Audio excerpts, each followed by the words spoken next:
ba yung sumasayaw o yun doon yung sumasayaw, no? Sa kabila. Yun, delikado nga eh.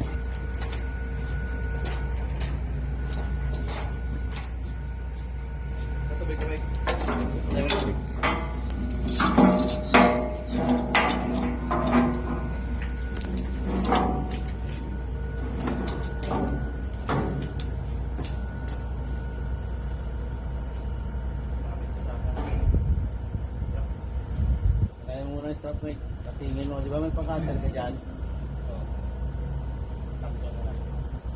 Ulit mo na lang.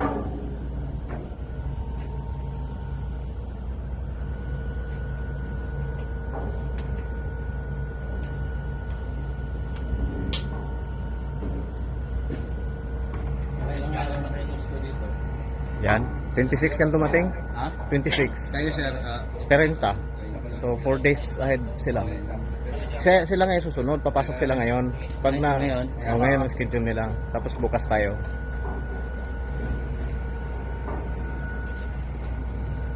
Linggo.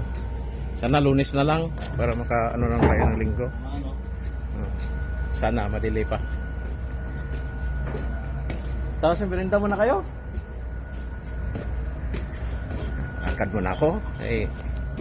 Alas 10 na. Ito yung mga lashing materials ng kalat. Marami yan kabilaan din sa port side din meron. Ayan yung mga chains, and then yung mga wires. Ayan. Malalaking troso yung kakarga namin. Ganito ang buhay namin dito sa lug ship. Lug ship kasi ito eh. Designed to carry lugs. Trosong malalaki.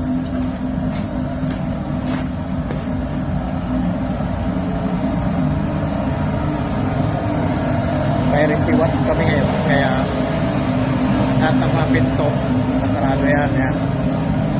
Talak lahat yan. Tapos mayroon kaming 4 na local na armed guards kasi inarrange talaga ng gobyerno yan kasi rampant dito yung yung piracy.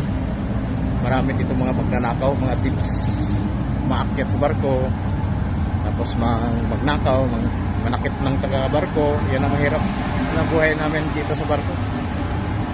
Mahirap pero kaya naman. Basta wag lang sa mga delikadong lugar. Yan. So, pasok na ako.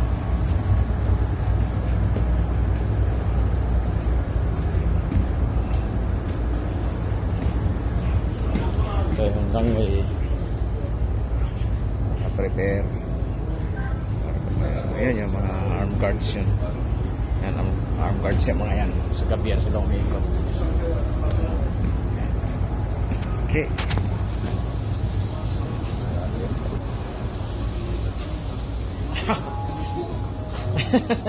Okay.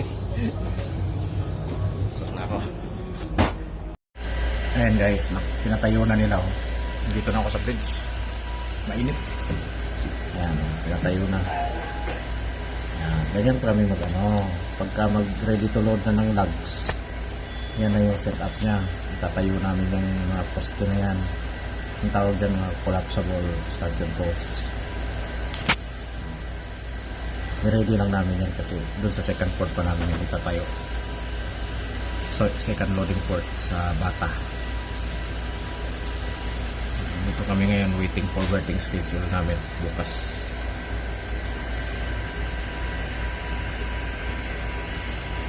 Yan, nag-aantay din yan. Yan yung mauna ngayon, papasok. Pag pumasok ngayon yan, tuloy kami bukas.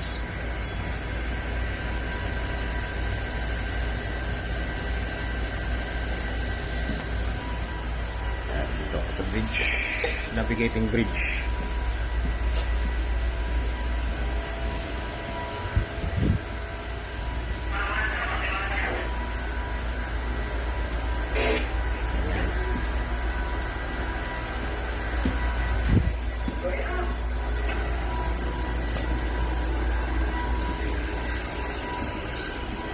Cambiar el nombre de